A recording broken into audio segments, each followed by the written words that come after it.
by the way, right, whatever I think is not how I invest. So I'm investing based on mathematics. If Bitcoin goes to all-time high right now, okay, that would be massive pain because most people are not invested. So they will have massive FOMO.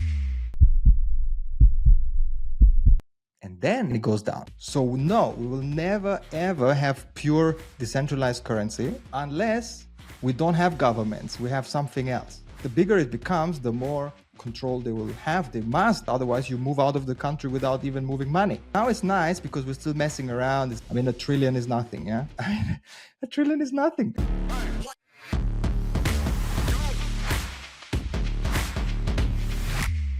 Michael, welcome to the show. Thank you. Happy to be here. Yeah, just to put things in context, we've actually met in Dubai a few months ago. I attended a meeting that you facilitated, and a few days later, you published a post on LinkedIn where you basically invited people from your network to grab a coffee somewhere in Dubai. I responded, so you've invited me for breakfast. We've had a great breakfast and a great discussion as well. And a few months later, here we are. Here we are. It was a great meeting. Actually, I remember also that the hotel didn't bill us for that breakfast. So I love it. Somehow you have a positive impact on such things. In any case, yeah. And we started talking about everything. And then you said we should have recorded all of that. So that's what we're doing now. Absolutely, and that was also the motivation and one of the reasons that I've invited you. There are actually a lot of things I would like to discuss with you, but before we start the recording, I also would like to take advantage of the fact that it was your birthday a few days ago. So I think you've turned 40, right? So I also wanted to tell you happy birthday. Thank you, that is correct. And somehow I seem to be talking about Bitcoin a lot because my wife, she made a cake. And what do you think was the cake about? Okay, so she made a Bitcoin cake. I mean, this is just a part of it. Yes, I kept it. I kept it for this recording because otherwise it would be gone already. And yes, she made a Bitcoin cake. It was quite funny. It was 2 levels and everything. So I seem to be quite annoying about that topic. So yes, so I'm 40. I'm investing in cryptocurrencies. I'm super excited to share my knowledge about that. And thank you for your wishes. Well, actually, Michael, I've taken a look at your background and all of the projects that you've been involved in. And it seems like in the last year, there was a lot happening. So you've been involved as a CTO in a few Web3 startups. You also have a YouTube channel on no code. And you've been active for some time now with code in investment bots and so on. I'm curious to know what is the common ground between all of these projects. So I guess it is part of it is tech and blockchain, but beyond that, is there a common ground or a common motivation or ethos between all of these projects? I mean, I was mainly at DappRadar actually as a full-time because that was like my main focus, simply because there's a lot of work or was a lot of work to be done. I was their VP of engineering. But actually, that was on paper. I'd like to say that, you know, in practice, I was CTO because I was reporting directly to the CEO, and there was no one in between. But you know, and it was a lot of fun, okay, because I was able to. I have a lot of power, right, to decide things. I have a huge budget and stuff like this, and that took a lot of time because it's a big team, it's a big company. It's a lot of moving parts, right? And so that was the main thing. So I'm a tech guy, right? I'm a tech leader, and this is what I do for a living, and this is my profession. This was my 4th endeavor leading teams. And if you kind of do the math, usually you are at least 1 year there, if not more, sometimes 5, sometimes 3, depending on how big the project is. So a lot of my life has been spent leading tech teams, right? And so I'm a business guy as well, because why? Because I'm a startup. I had my first business was actually my own company, right? Where I hired people, I had investment from investors and stuff like that. So I learned to plan things, right? To plan budgets and, hire people, fire people, build products, sell products, do marketing and all these things. Of course, I'm not good at all of that stuff, but, I had to go through it. So due to that, I'm also a board member of Austrian startups where, as a board member, I'm not there as an operational thing. It's not a daily thing, but, there are events where I can share my knowledge with these startups that go through the program that Austrian Startups offers. And that's the entrepreneurial leadership program, right? So they offer that. So I'm part of that. And I share my knowledge on leadership, on tech, on no code, on YouTube. If they want to do YouTube, they can ask me. I'm not the biggest one, but I do know how to do videos, right? So that's why, you find me sharing knowledge, which I love, So that's why you see that. But mostly it's on tech side, automation, doing things simpler than before, and making it efficient. That's what I love. Yeah, makes sense. And we will certainly discuss also the projects that you've been involved in related to the automation of investment, because it seems that this is a topic that you're currently very interested about and that you're trying to push forward, right? So as we now talk, Michael, Bitcoin is up currently, where it's currently standing somewhere around 49K US dollars. I'm not sure where it will stand when the episode will be published, but it seems like the trend is positive. Yeah, that's great. So yeah, someone would argue that the bull run is somewhere around the corner, or that it has even started. What's your opinion on that? My opinion on that is that the bears are fully wrecked. So whoever didn't believe that Bitcoin gonna go up is fully wrecked. I don't know what they're doing. In my opinion, I'm very happy. Actually, before this podcast recording, I went to my wife and said, what the hell?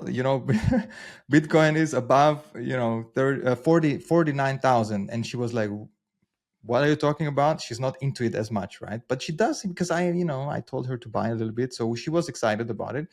And that is crazy. I didn't even expect it myself. Of course, I'm invested because of my strategies. Otherwise, honestly, I would have given in maybe to the sell the news or, bearish narrative, because why not? It's easy to be negative. Yes.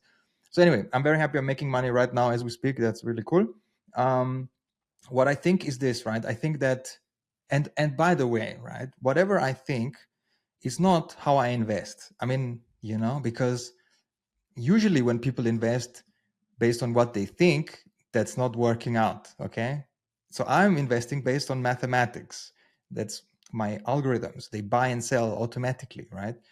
So even if I tell you what I believe now, it doesn't mean I will buy and sell exactly based on that, because this is me looking into the future, trying to predict something. It never works out almost. Yeah. So it's not financial advice, but I believe that, the biggest pain could be inflicted right now.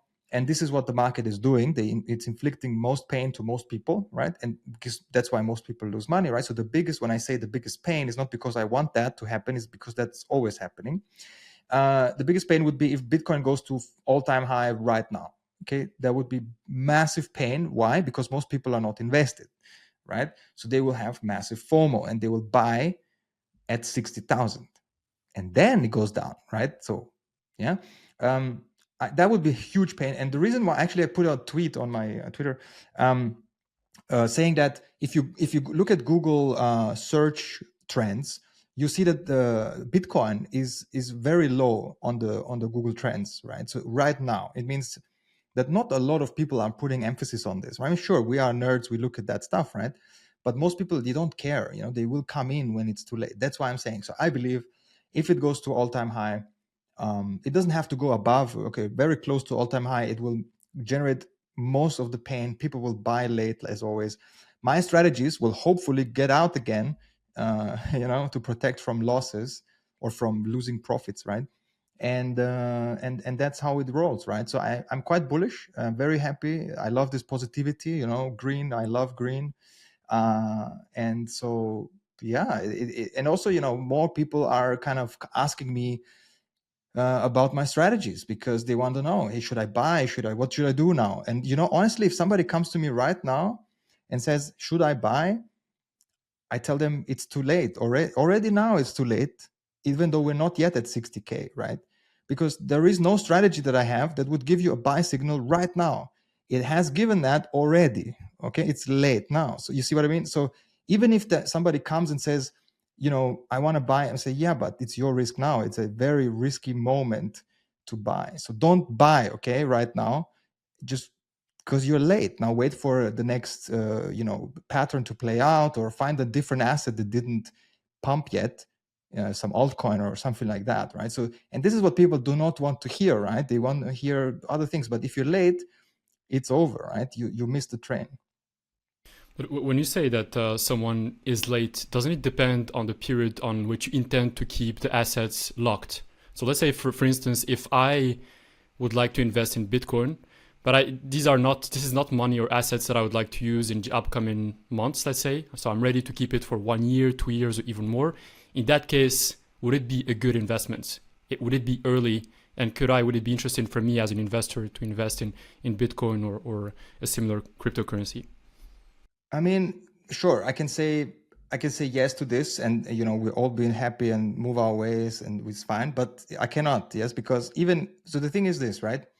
Why would I buy something for a price that is not appropriate? Why would I buy at an expensive price? I would only do that, in normal life. If I need a knife or whatever, something to eat, I will buy it right now, okay, because I need it right now. And so then it doesn't matter what it costs. I just need it, okay? Or if I need water and stuff like this, or anything, even a phone or a car, or so, if I need it, I will buy it, okay? And that's fine. And I would say, sure, do it. But on Bitcoin or on any investment asset that you want to invest in, you have to, in my opinion, you have to think about risk and reward. So, for example, okay, if you buy now, even if you want to keep it for longer, and even if you don't need the money, why would you waste your money, right? So, okay, I understand that you can kind of talk down the drawdown, because actually what people are doing when they would buy now, because they don't need the money, they would talk down the drawdown. So let's say, right, what is a drawdown? It's how much money you can potentially lose if you buy at the stupid price, right? So for example, if you buy now but then it crashes 30%, you don't lose 30% on, you only lose 30% on paper, not in real life, because you're not going to sell, because you have a longer time horizon, right? Okay, but you still have 30% drawdown. That's not good anyway, right? So sure, you can talk it down because it's complicated to understand what the drawdown is and how to avoid it and all these things. So you can say, fine, buy it longer horizon and go to the next topic on your agenda. But if you ask me, right, who actually puts a lot of time into this and actually has, I have an emotional connection to this stuff, right? So I wouldn't buy, even though you don't need the money, because you would lose purchasing power of 20, 30% when there is a correction because you bought at a stupid price. So I wouldn't do it. Even if you have a long time horizon, I would still wait for a good entry, because why not? Why would you buy something expensive? You see what I mean? It's my thinking is around risk reward and good entries. And that's what I would do, yeah. What I also retain from what you say is that one should not base the investment decisions on emotions, right? Whether having positive emotions or negative emotions, that's also where I think your investment algorithms come, right? So even if you're bullish, in your case, it wouldn't necessarily mean that you would invest more. You would wait for the buy signals from the algorithms that you built. Yes, because fully yes, yeah. Why? Because emotions lead to people losing money, and I can explain. It's quite funny actually, or quite fascinating at least, right? So most people lose money in any investments, and the reason for that is that they get emotional about it, and the reason for that is because they're humans, and they should be emotional. That's what makes us humans, right? We care about this stuff, we get attached, and so on. Okay, so but that's the way to lose money, okay? Because the market has figured out that if they can manipulate your emotions, how do they do that? With movement of the price, right? So if they figure out how to manipulate most of the humans to buy at the wrong time and to sell at the wrong time, then the money will move through the whole investment and trading machine from the people who are manipulated to the people who manipulate, right? And they don't manipulate necessarily on purpose. It's just like, it's waves, so it goes up, everyone is bullish, and we have to buy Bitcoin because I hear it from everybody, especially from the newspapers and the television and like old school media, right, where they're ultra late on everything. I don't know who reads that stuff still, but people do, right? So if you hear it there, it's very positive, because that's why they write about it, because now it's newsworthy. It is newsworthy now to say that Bitcoin is at all-time high, right? So there will be a headline, and it will say Bitcoin is at all-time high. Most people will read that in the underground and the bus, whatever they're driving, and they will say, "Oh, I have to buy Bitcoin. It sounds good now, good mood, everyone is positive about it." Yeah, but you buy at very expensive prices because you're now emotionally buying this thing because you read some headline. But that's not research, that's not mathematics, that's not anything. Okay, that's not chart analysis.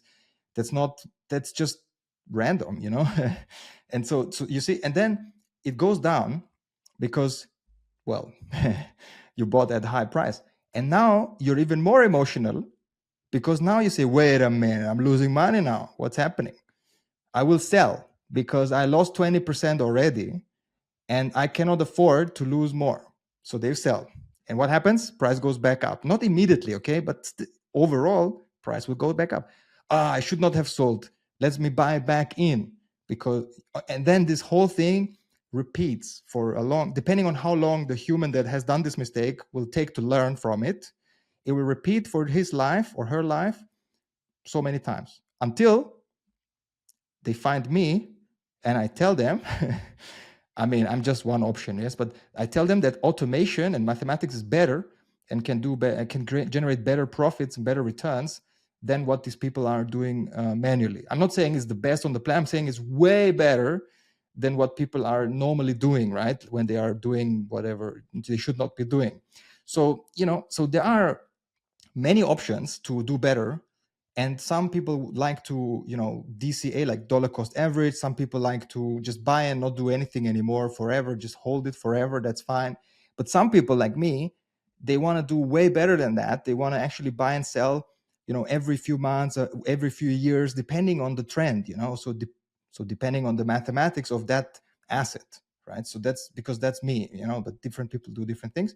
The only thing you should not be doing is be emotional and buy because some other guy said that you should be buying. That's the worst case of them all.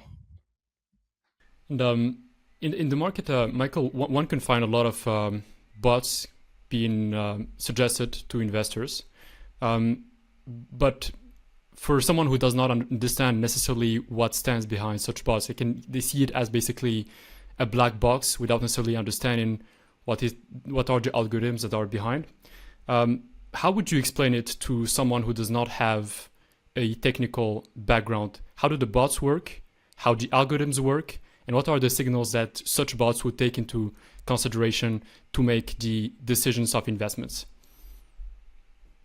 Yeah, so I will zoom out and talk in general about it. So there are different strategies that you can use, or bots, they call it. Why is the word bot in there? Because it's a trading bot. And so instead of saying algorithm, because people don't know what it is, and most people don't even know what the word means, and it takes longer to say, so bot is easier, okay?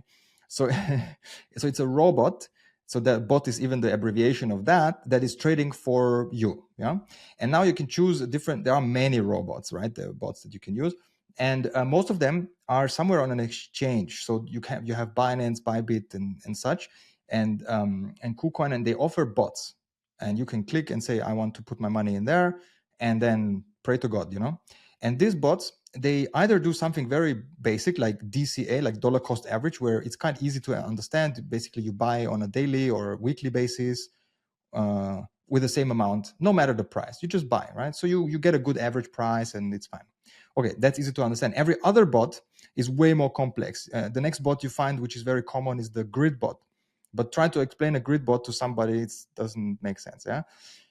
And the problem is you cannot really talk to the developer of that bot because it's not offered, right? It's not something that they want to do it. You find a lot of bots you can put your money, but you can't really ask questions. You can't really see what's going on. And of course, you not get the code, yeah? But there's still some explanation what's doing, you don't get that either. So I never trusted that because I don't know what they're doing. I don't even know the guy or the girl behind it, right? It's crazy. So when I put money in a trading strategy that is automated, aka a trading bot, then I would like to be able to talk to that person and to know, okay, is that person has a reputation, or is that person a developer, or is that some mathematics guy, or what is that guy, right? Or is that what is the background of that person, and what was the reason for creating this bot, and what were the ideas behind it? What did you want to solve by creating that strategy, because often you have a problem that you identify in the chart and you say, I want to avoid this and this and this, and that's why I do this strategy, right? And so, so for me, that's why I put myself first. I put myself publicly so that people can actually see who I am, what I'm doing, and I explain all these strategies in my YouTube videos, but also I explain them in the course that I have, so that people can actually relate to the strategy. And there is quite an important aspect to this, because you would not trust a trading bot with a lot of money if you don't know how it works, right? Because you would not sleep well, okay? And so that's why I explain them quite in detail, and people have 24-hour access to me through Telegram, and they do use it. And they ask me questions, right? What would you do in this case? What would you do in that case? And what happens now, and stuff like this.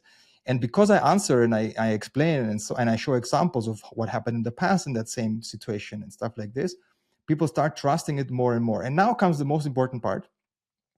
People still have emotions, right? Even if you use trading strategies that are automated, you still are a human, right? So you still have emotions, but now you have emotions towards the trading bot, not towards the price of the chart, so it's switch, but the emotions are still there. Now, if you don't know how the strategy works, you will not trust it a bit. Every time it moves a bit different in the different direction that you expect, you would sell, or you would do you would do manual intervention. And manual intervention usually leads to losses, okay? Or at least it leads to less profit than it could have done, right? But if you understand what it does, and you are basically in the picture, then you will leave it, because you say, okay, fine, I know what it will be doing. I know why it's still invested. I know what's going on. Okay, fine, leave it there. And which is why it's very important, right? If you use trading strategies like that you have the creator that can explain at any time what's going on. Otherwise, you would get very emotional and you will still lose money, right? Because you're not letting it do its thing. So that's another learning that happens over the years, of doing that stuff. In your case, are the bots based on medical models, or are they also based on what is currently being happening in the Web3 space, like, for instance, the news that is happening and so forth? For me, it's basically just technical analysis, and basically all the data that you have in the chart, plus the volume pattern, of course, and everything that you can do with that, with those indicators.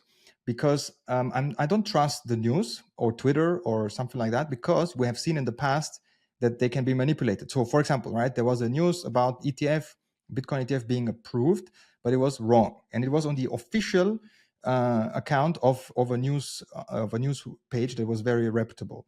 Then, even worse, on the SEC Twitter account, which is even more official, they announced one day before that it's approved. Then they posted, no, it's not approved. I'm sorry. We were posting this too early or something. They said we got hacked. Yes. I mean, listen, so you cannot use all these things. Like, if you use news and AI for analyzing news, you're not going to make money. I can tell you that already. And so what I found is that the chart is the truth, because that's where the price is. Like, if people buy, it goes up, people sell, it goes down. Okay.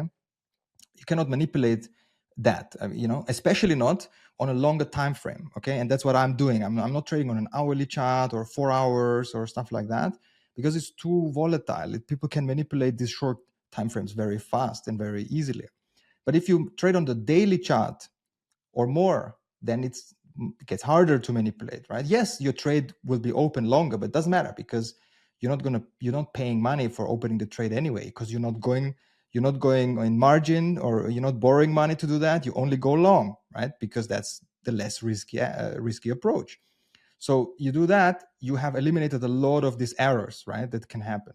So for me, I'm going really only on the chart data, on the price action, on the volume, and basically calculating from there. Do you see at some point an artificial intelligence being used within the algorithm bot to basically take the decisions? Or is it something that wouldn't, in this case, make sense? I mean, for sure, it will do that. The thing is that artificial intelligence, I mean, I'm a bit skeptical on that part, because on the trading part, because AI is basically trained on historic information. Important, yeah? On historic information to predict the future information. I mean, okay, humans are doing the same, but anyway. And so the thing is that there's something called overfitting. So if you train an AI to trade on 50 cryptos or something, then that's what it knows, right? That's what it is. So it will then take all of that knowledge and apply it into the future, but that's quite strongly fitted onto those assets. What if the market changes a little bit, because now we have BlackRock and we have different institutions in there, we have more money coming in, that changes the aspect of the of the chart. But the AI doesn't know, right? Because it was trained with the old data, and so it's quite overfitted, in my opinion, to the what happened in the past. So I'm not very bullish on the AI for trading. And so unless most of the money on the planet will be managed by an AI, then maybe. But it's not the case. Right? Funny enough, not even the big ones trade automatically because it's so much money, right? That's why they don't do that, because it could cause havoc. Instead, they get signals to humans, and then humans decide if they actually buy or not. You see? So even if you use AI, it's not gonna automatically move the market. It's still humans at the end of the day who decide about 100 million, 500 million buying or selling. And even then, they buy in with such an amount, they buy in over multiple days or weeks to not move the market too much. And even then, they buy over the counter. They don't even go to the exchange. They buy it from some other person, like in the case of Bitcoin, they go to the miners and they buy directly from the miners, right? From Riot, for example. So you don't even see the chart moving and they buy it, right? But then when the chart starts moving slowly, because, people are talking, they are insider information and stuff, but you don't hear that online. It's just, it's happening because it's happening because people are hearing it from other people. You see the chart is moving with the small candles, green slowly, and my strategy will detect it, and then it will go quickly once more people know about it, right? But you don't see that on Twitter, you don't see that on news, you don't see it anywhere, right? Even AI couldn't figure this out, right? So I think that using AI is happening. Actually, I know that already. Even for stocks, it's now allowed to, even if you wanted to, automatically trade with AI, which was not allowed before. But the big amount of money is still managed by humans, and they make the final ultimate decision. How do you think the price of Bitcoin will evolve in the next months when the halving will happen? So for the listener that does not know what the halving is, one should know that the total supply of Bitcoin is fixed. So every 4 years, approximately, the numbers of Bitcoins that are earned by miners are basically halved. So they're divided by 2. I think the next halving will happen somewhere around May of this year, 2024. What is your projection in regards to the halving? How do you think the price of Bitcoin will evolve when it will happen? Yeah, so the halving, I was checking it yesterday, and the prediction is 13th of April, but it's moving a bit because it's not perfectly predictable. It depends on how fast the miners are mining the blocks of the Bitcoin blockchain. I believe, I think that the halving is bullish, obviously, but again, if everyone believes that the halving is bullish, it will go down. It's like, once you understand that simple truth, you will make money, or you have a higher chance of making money. So I think that, yes, sure, halving is bullish, but I almost can guarantee you, of course, no financial advice, that around the halving, like a few days before and after, the price will be lower than it is now. Okay, because most people expect it to be higher, so it will not be higher. It's simple. Okay, again, I don't know, I use my strategies, but it's quite like, it's easy to make people lose money like this, right? You say, oh, halving, let's advertise for halving. Everyone is buying, bam, they sell, because it's a sell the news event. It's another thing that you should know about. Of course, afterwards it will go up. Yeah, I mean, but maybe it takes a month, maybe it takes 2 months. I don't know. Because why? Like, even if you have the reduced supply of, half of the supply will hit the market. So now it's 900 Bitcoin on a daily basis, but then it will be, 450, right?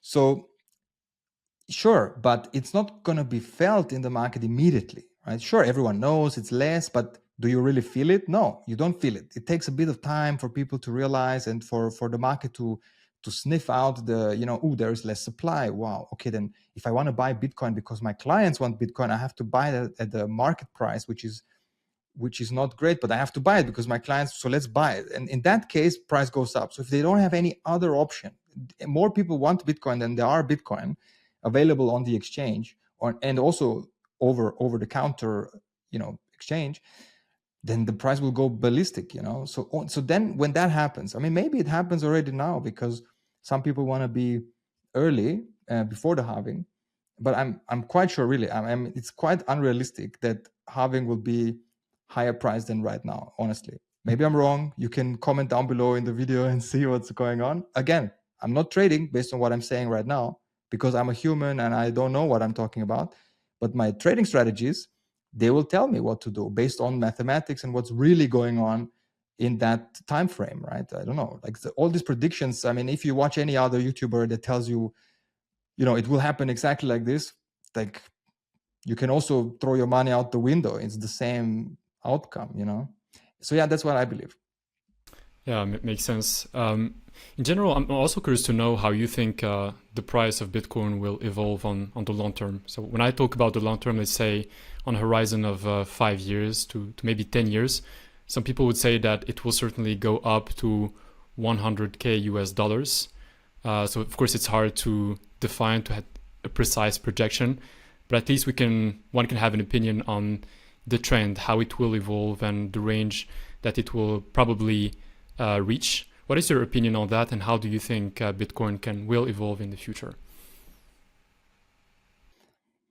I mean, I think that Bitcoin is gonna go up forever, because I mean, unless some black swan event happens that we cannot predict, but I think it will go up forever because there will always be less supply over time, right? Because there will be more halvings happening in the future, right? This is just the fourth one, I believe, or the fifth. I'm not sure, but right. So now it's halving, but then it will be even half, and then even less, and so on. And even more people will be into Bitcoin because people talk more and more, right? So more people get in, but less Bitcoin gets produced, right? And so on top of that, some people are losing their Bitcoin. They also get removed from the supply forever. So I mean, there is no reason to believe that the Bitcoin price will not go up forever. On top of that, it is measured in what? In dollars, right? If you measure so dollar is, a poop coin because you can print as much as you want of it, right? I mean, they can decide to print double the amount from today to tomorrow, for example, right? Without you being able to change that, right? Or to have any say in that. So if you measure it in something that can be inflated to infinity, which it is, right? It will happen, and it's already happening. Of course, it will go up forever because you measure it in poop coin that can be printed to oblivion. So if you measure it in dollars, which everyone is doing, it will go up forever. And that's what I believe. I don't know what number it will be. I mean, I think that it should go above 100K because it makes sense. So let's say you have halving, right? And the price of Bitcoin now is 50K. And now you have half of the Bitcoin. So the price of Bitcoin should at least be double, right? So 100K is quite obvious. If it is more, then it's because people are FOMOing in, right? So they bid up the price even higher, but it's not really the value of that asset, right? It's just because people are going bananas. But 100K should be, so whatever the price at the halving is, double that. That should be the at least the target for this cycle. Michael, as we talk about Bitcoin and cryptocurrencies, we've been mostly talking about the price of Bitcoin and looking at Bitcoin from the lens of an investment, as a financial asset. So one could easily lose touch of the reason for which it was created at the first place. So just to put things in context, Bitcoin was invented somewhere around 2008, just after the subprime crisis. And it was a direct answer to what basically happened, and as basically an alternative to the current financial systems. Do you think that Bitcoin at some point will be used as a means of exchange? So if I say it differently, do you think that Bitcoin, or for that matter, any other cryptocurrency, can at some point be used as a currency in real life, basically as money? I think that it's quite unrealistic to be used as money because because of the dynamics of how our society is put together, you have states and nations, they have borders and they are protecting their thing. I think you will always have these fiat currencies which can be printed to oblivion, but they will have a harder time now because now they compete with an asset that is hard to to print or to create. As a comparison, gold, you can always dig a bit deeper and find some more gold, all right? But Bitcoin, it's impossible. Like you can go to Mars, to Venus, to Alpha Centauri, and you will never find more Bitcoin. You know what I mean? Like it's a big difference. So now there is a bit of a competition, right? So the rules have been are changing a little bit. So the states and the nation states that have their own currency, they have to be smarter, right? They cannot mess around as they have been doing in the last 30 years or more.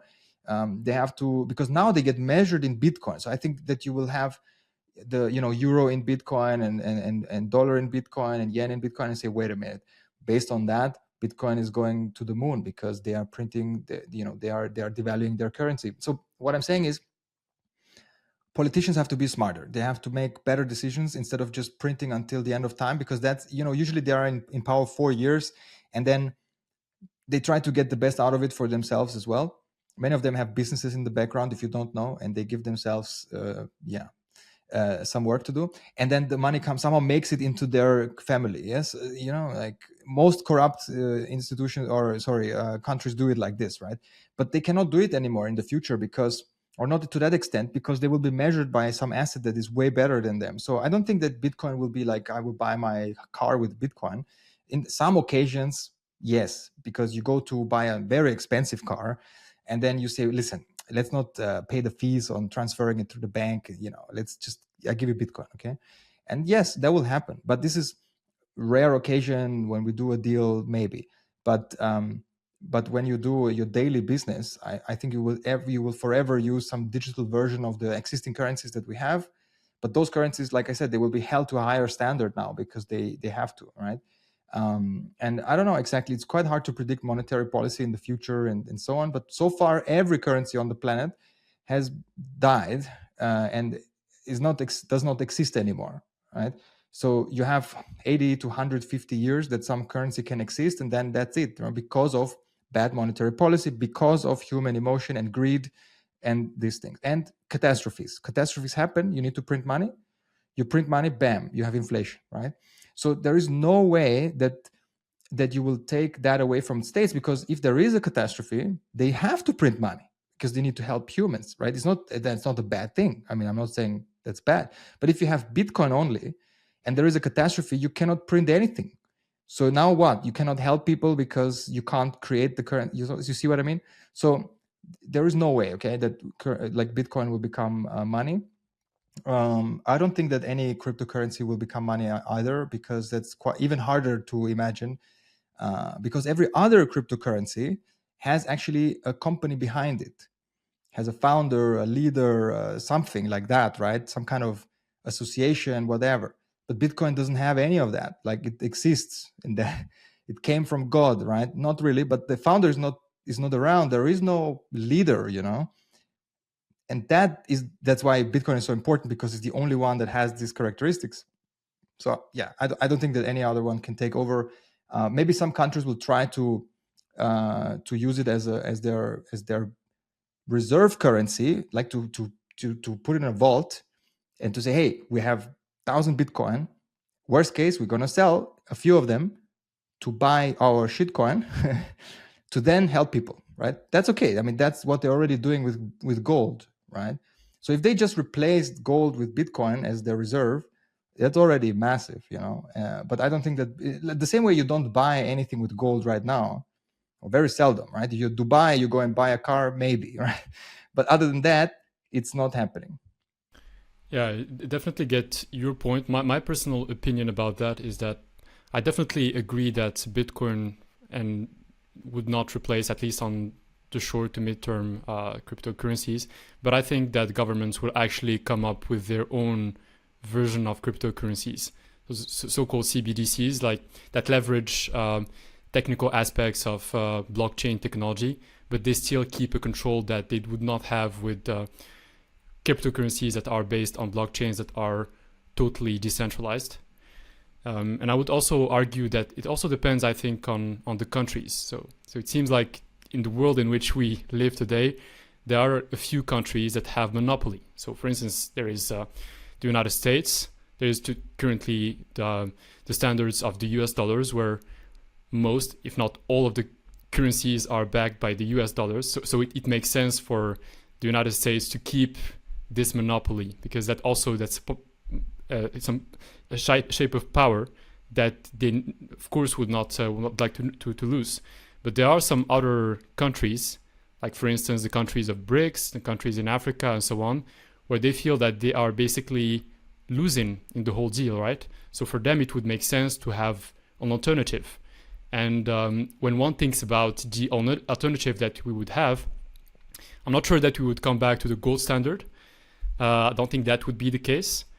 But if there is a standard that is put in place that will take most out of the technologies that currently exist, like, for instance, blockchain, for example, then in that case, it would make sense to have some type of cryptocurrency that would facilitate the exchange of value between the governments, that would be more resilient to what we currently have. But the question mark is basically knowing how it would look like, if it would be issued by a country or maybe several countries, and if maybe it would be totally decentralized and it is the populations of such countries that would start using it, and that the governments would not have any choice, as it is, by the way, currently happening in a few African countries. But yeah, I think that we might actually see some type of cryptocurrency being used as a mean of exchange at an international level in the future. Yeah, I mean, for sure there will be, but yeah, it's quite complex. I mean, I can explain, but it will, yeah. So I will try to explain it quickly. Countries collect taxes. That's it. I'm joking, but that if you understand, that explains everything. Like, you can dig deeper now and figure out why what I said makes sense. But countries collect taxes. Okay, so how do countries collect taxes? By controlling your money. How do they control your money? It's on the bank. Okay, it's on the bank. It's on the bank. It's not your money. Okay, so if they think that you're doing crazy shit, they will close your account. So they have full control, right? If they want to have it, they have it, right? So let's say you move to another country and you're sending 100 million or whatever you have, yeah, to another bank account. Ooh, they will give you a phone call. It's not going to happen, okay? You cannot just send 100 million. Are you kidding me? They will call you. They say, what the hell? You're moving money out of the country. What's happening? Immediately, the taxman will check, wait a minute, do you have untaxed money that you're moving out of my country? Wait a minute, we have to block this transaction for a month. We have to double check if there is some kind of exit tax that you have to pay for exiting the country, okay? Because people don't understand, but this tax exists in every country on the planet, okay? Other than 3 or 4 that don't care because they are very poor, okay? See, so countries collect taxes. Cryptocurrency will never, ever be allowed to be self-custodied above a certain amount, okay? I said it. Never, ever you will have 100 million in Bitcoin on your wallet without them knowing that it's your wallet. Never, ever, okay? So the window is closing and every wallet will have to be KYC, have to be registered and everything, because countries collect taxes. If you have your money on a blockchain, it is never in any country. So you can just go to an airplane and move out somewhere and bam, country lost 100 million. Like that. They will never allow this to exist. So no, we will never ever have pure decentralized currency unless we have world war, and when we rebuild everything, we don't have governments, we have something else. But that's very hard to predict, okay? So never ever. So now it's nice because we're still messing around, it's still small enough. I mean, $1 trillion is nothing, yeah? Okay, like $1 trillion is nothing. US has a debt of 50 trillion. I mean, they don't give a, like Bitcoin. But the bigger it becomes, the more control they will have. They must have control, because otherwise you move out of the country without even moving money, because you just move physically, right? And so that's not going to happen. I'm sorry. Like, if you understand states and nations and monetary policy, it's not going to happen. When one looks at the current landscape of Web3, we can notice that there are a lot of blockchains being launched. So blockchains that serve as an infrastructure for different use cases. So unlike Bitcoin, that does not claim to serve as an infrastructure for use cases that go beyond as basically being used as a mean of exchange, there are some blockchains that can, for instance, be used for supply chain use cases, for real-world asset tokenization, and so on. Are there some particular use cases of blockchain that you are particularly interested about and that you think can basically make a difference and in terms of real-world usage? I think the biggest impact it would have when countries adopt blockchain, because there are a lot of use cases they can put on the blockchain. For example, they can put your identity on the blockchain. That would be nice, because then you don't even have to carry it around as a physical document. You have your phone and you have your login and so on, and you can just prove that it's you. It has a few benefits if you use zero knowledge technology, because then you can prove that you have a certain age or you have a certain nationality without actually showing the full identity with other information, like how tall you are or whatever, or what kind of race you are, because sometimes on the passport it says that. And that's cool, right? That's a feature that wasn't there before. So identity, right? So there are some solutions, they could adopt some of them and just, run it. But of course, it's not fully decentralized in a way, because it would definitely run on some kind of blockchain that is run by the government. So for example, in the EU, it would be the European Commission that would run their own blockchain, right? Which kind of they are planning to do for running the digital euro. They will run the coin on that chain, but they can also run smart contracts on that chain in the future, and then they can put identity, and then you can create, and that's something that I really care about, you can create a business by executing a smart contract. So for example, you and me, we can start a business by going to a particular website. We connect with our wallets and we say, okay, you have 50%, I have 50%. We put in the digital euro that we have in our wallets that needs to be put in as an initial investment into that company. Both have 50-50.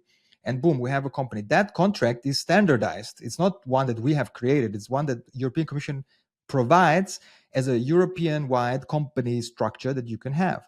Now, boom, we have a business, okay? Easy. And all the taxes are automatically moved to where they should be moved to the tax man and stuff like that, because whenever you charge money, then they pay it to the smart contract, right? Your customers pay it to the smart contracts. Now, bam, automatically you can move, VAT can be paid depending on where the customer is from, right?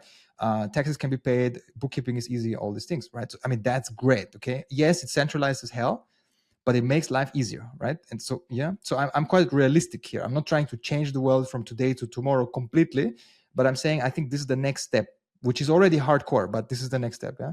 And the US can do the same. They can say, you want to, this and that. We have our own chain, right? The US chain. And then here is the smart contract for this and that. You want to marry, right? Cool, smart contract, okay?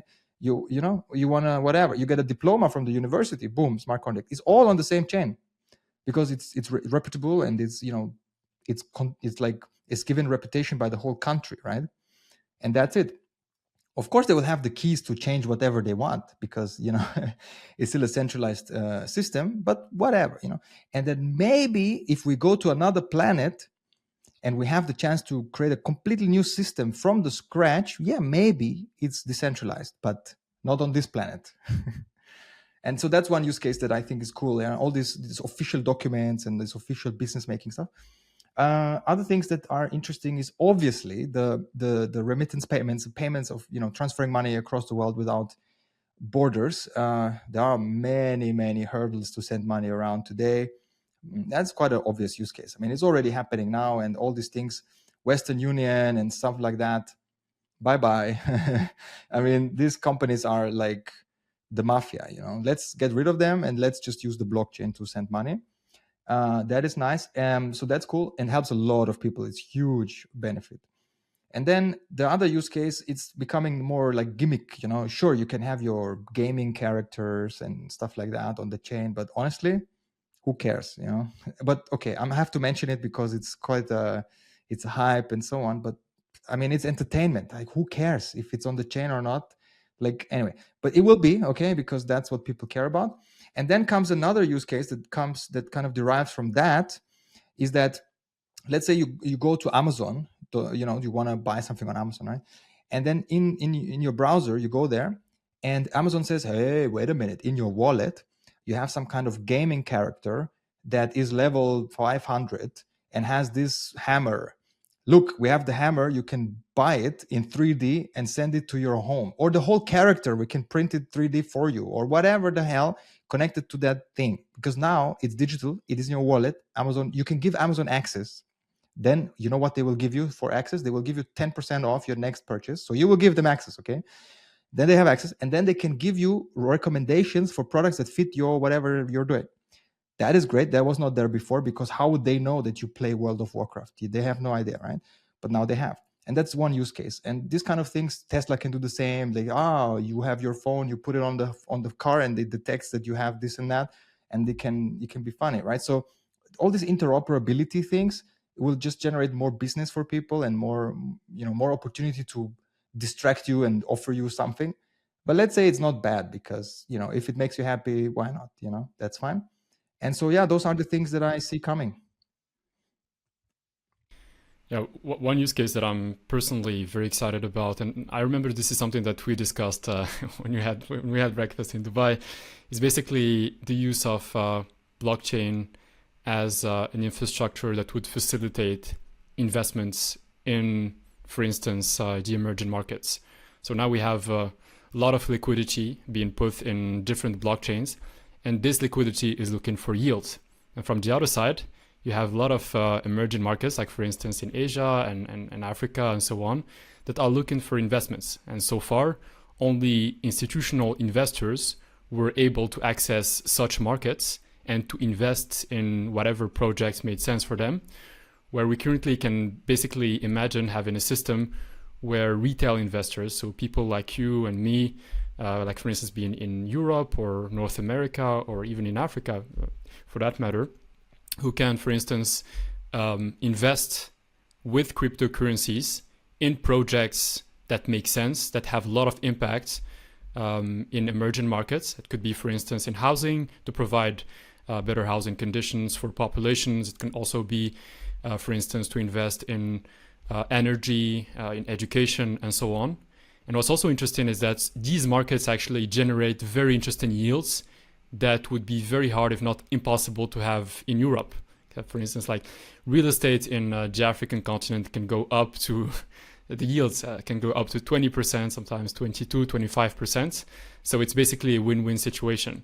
The investors in the developed countries have access to very profitable investments, and they're also able to invest in projects that have a lot of impact. And from the other side, the emerging markets now have way more capital, because not only they have the capital of institutional investors, but they have capital that so far they were not able to access, and that is currently being locked in blockchains. That's also why I think, for instance, the real-world asset tokenization would have a lot of impact, mainly on the emerging markets. So that's personally something that I'm very, very interested about, and it's great to see that there are some few projects that are currently being launched and that seem to be going in the right direction. Yeah, you're making a great point. That's an awesome use case. And by the way, I was just laughing in the back while you were talking, because Bitcoin hit 50K. So okay, it's great. And that's great. Yeah, it's great also to know that you always have an eye on the price of Bitcoin. So exactly. And the last time this happened was, let me see, actually here, the last time was 28 December 2021.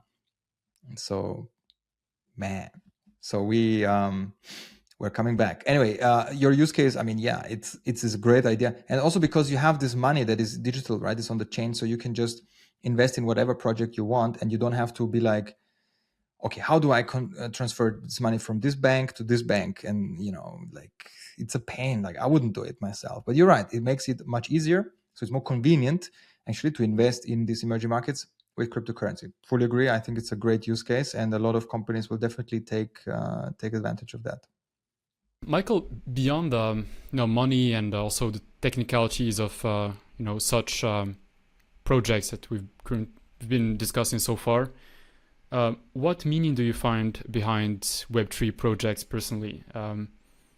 If I ask the question differently, for you, why does it matter? Of course, there is the financial aspect. It is important to protect one's wealth and to make sure that it is invested in assets that would hold their value.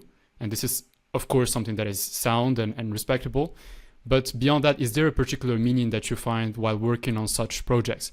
I mean, it can, of course, be directly related to the technology by itself, or it can, for instance, be related to the human aspects and the people that are working in such ecosystem. I mean, I know it's a large question, but is there something that comes to your mind as I talk about meaning? I think I always felt kind of left out of the biggest part of the cake, so I always had this feeling, okay, I know how technology works, I know how business works, but somehow you never really make it into the realm of the big money. Like somehow there's a glass ceiling, and so even if you have money, because let's say you made it by selling a business, it doesn't mean that you're part of that group of people as well, right? And so they created like this kind of world where you can exist only if you like what they like, if you if you invest in the project they invest, if you're friends with those people, right? And I don't like those people. Okay, I'm sorry, like I'm a different generation. So even but I want to be part of some community of some people that believe in the same thing I believe, and those people should be also financially doing well, because then we can move something together, because you always need money to move something, and so now the crypto industry, they are cool people. I like them. They are like me. They are nerdy. They understand technology. They take risks. They do cool stuff, and we think similar thoughts, right? And now if I talk to, I'm part of that community, and we understand each other, we make money together, but we also use the blockchain and the smart contracts, particularly the smart contracts on these chains, to actually improve business cases, to improve people's lives. That's cool, man. Like I wouldn't like to help a bank to do that, but I would like to help a crypto project to do that. You see, because those are people that I understand. I like them, right? I don't like banks. I don't like governments. I mean, sure, they exist, but I don't care. So you see, it's a bit weird, because I felt that they created this conclave where you can't enter unless I don't know what you have to do. And now there is a challenger coming up, and I like these people. I want to help them, because I think having a competition to the banks and to the way governments do things is good, right? Because now both sides have to do a good job. Otherwise, one will win against the other, right? Of course, one has more power, can put laws and say it's illegal, but it doesn't seem to happen right now, because most of the world is still open enough about it, because there is benefit they can see for themselves. But it kind of holds both hold each other accountable, right? So government says, or incumbents say, hey, crypto is scam and blah blah. Okay, we need to do better, we need to do this and that. Okay, and then crypto says, yeah, government is bad and this and that, monetary policy. So the monetary policy is, okay, we need to do better. Okay, so they hold each other accountable. So I want to be on this side that pushes change to happen, and that's a different mentality than working with the incumbents, where they don't want anything to change, and they want it to stay the same. So like Europe, yeah, somebody said something funny lately. It was so funny. So come to Europe where nothing ever changes. It's so funny. Anyway, so yeah, the thing is that I just resonate more with these people, right? And they have ideas. They're moving fast. They try things. Most of them fail, but because they try so many things, and I like agile methodology and agile product creation, then that's what the crypto industry is doing, right? They're moving quickly.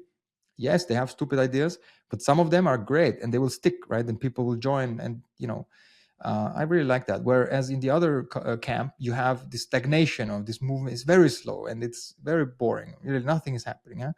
So yeah, that's why. But also because it really is cool technology. Oh, that's the second thing I want to mention.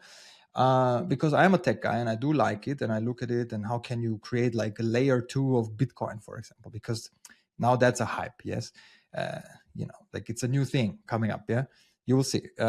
Because Bitcoin is trusted, how can you create layer 2 smart contracts on Bitcoin without actually changing the Bitcoin network? Because don't change the Bitcoin network, right? Because it's nice. Like people trust it.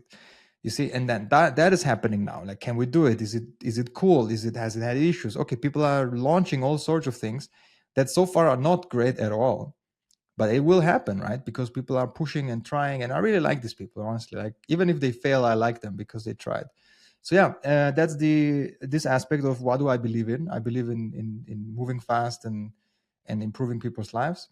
And then the other aspect is simply that I do see that there is a new universe opening up with this technology. So it's not just a gimmick, but it really actually brings change, right? So that is very nice. And if you remember, Facebook also tried to create their currency, Libra, and all this, like create a world currency and stuff like that. But who would use that? You know, like, who cares that Facebook is evil? What the hell?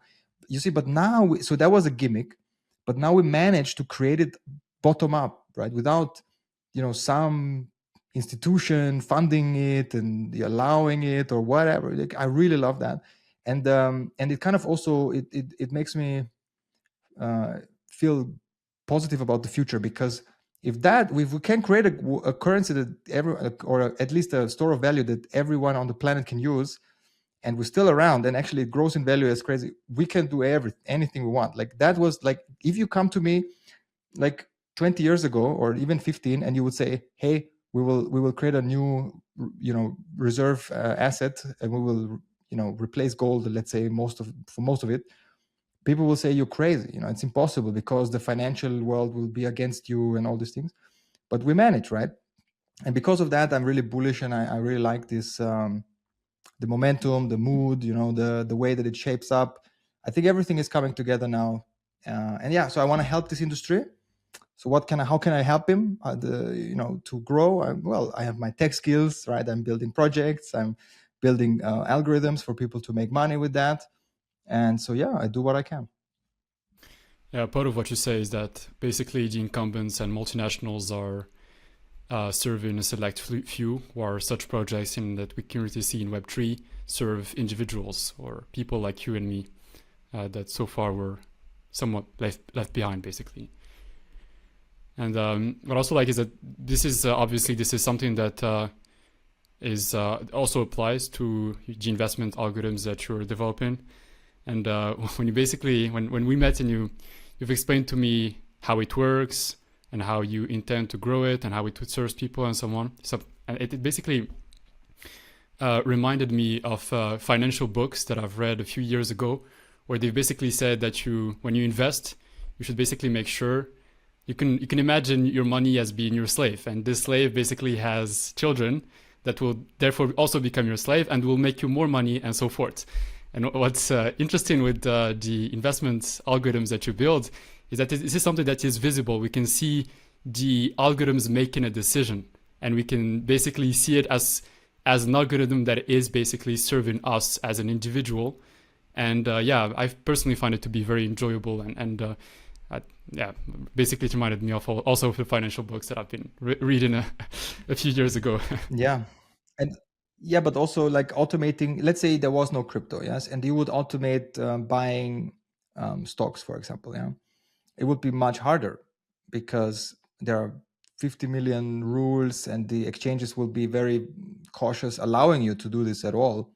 There will not be a lot of algorithms that can actually make they make profit, but it's not a lot of profit because the stock market is not moving as crazy and not in the waves like crypto is. And actually, these waves makes it easier to kind of predict it, if you will, or see, like have trends, right? When you look at S&P 500 or NASDAQ, it's basically 45 degrees, right? Like, what trend? There's just uptrend, right? But then it's not a hardcore uptrend because it only goes up 10% per year on average. It's not a lot, what the hell? So like it doesn't pay off, right? Like if I say, hey, my trading strategies, and then you have to pay some kind of access for that, you have to pay some other tools for automating it, and then you make 10% a year. Yeah, I don't know. You know what I mean? It's not so interesting, right?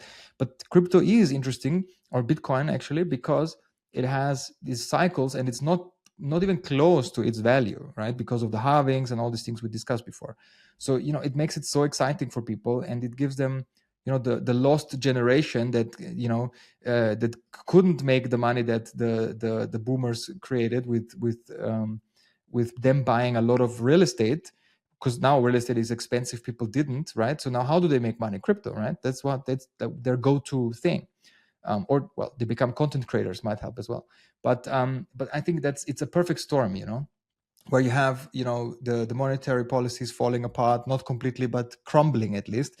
You have uncertainty and all these things, and boom, you have Bitcoin coming to the rescue. It's a perfect storm, and it really helps. It gives hope, right, to the younger generation that are also more digital people, right? So they wouldn't go buy gold; they would rather buy Bitcoin or Tesla or something like that is digital, because that's what they care about. And they wouldn't buy a lot of real estate either, which is interesting, maybe not smart, because real estate is so physical. It's hard to sell and it's locked in a place. But I don't want to be locked in a place. I want to move around. You see what I mean?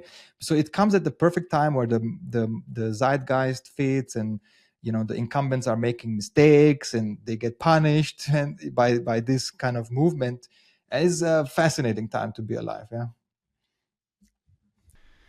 Yeah, absolutely it is. Michael, it was great to have you in this episode. I really, really enjoyed it. And I'm also happy that you were the first guest of this new format of the podcast that is recorded, which was not the case so far in the video. I feel that we've only scratched the surface of all the topics that we could discuss, but that's also an excuse for me to invite you for a future episode. And in the meantime, how can people learn more about your work, follow you, and follow basically the work that you're presenting to the world? Thank you very much. I'm also happy that I'm the first one in this format. Being the first and the last is always a good place to be, because it's easy to find. So yeah, thank you for that. I appreciate. And other than that, I mean, the frequency of me posting something, and my thoughts about the markets and all these things is higher on Twitter, right? So you go to Twitter, you find me there. It's at MIZI. Mizi is a 4-letter handle, because I'm there since 2008 on Twitter. Yes, I didn't do a lot, but I'm quite an OG there. So check this out, right? If you want to know my thoughts on a daily basis. Then other than that, I am on YouTube, and I'm posting about algorithmic trading and how to automate it, and why it's better, and so on, and how you can make money. It doesn't cost anything. It's YouTube, okay? So I will share a ton of knowledge there that can already help you without having to go into your purse. And that the goal is to help really millions of people with that content to actually help themselves, right? So if you watch my videos, you will make money for sure. Other than that, if you need more and you do want to have my my feedback, my own strategies, you want to have access to them, and you want to have access to me and to the community I'm building in the Auto Trading VIP group, of course, I mean, you can go there to this website, Auto Trading VIP. I guess we'll put the links down below, and then you can join. And then of course you have VIP treatment, and that's a bit different, but you don't even need to do that. Okay, you can just watch my freaking videos and you will already have massive benefit, and that will make me happy already. And in that case, if that's the case, then comment on these videos and say that it helped you or whatever it did, right? Because let me know. So yeah, that's me.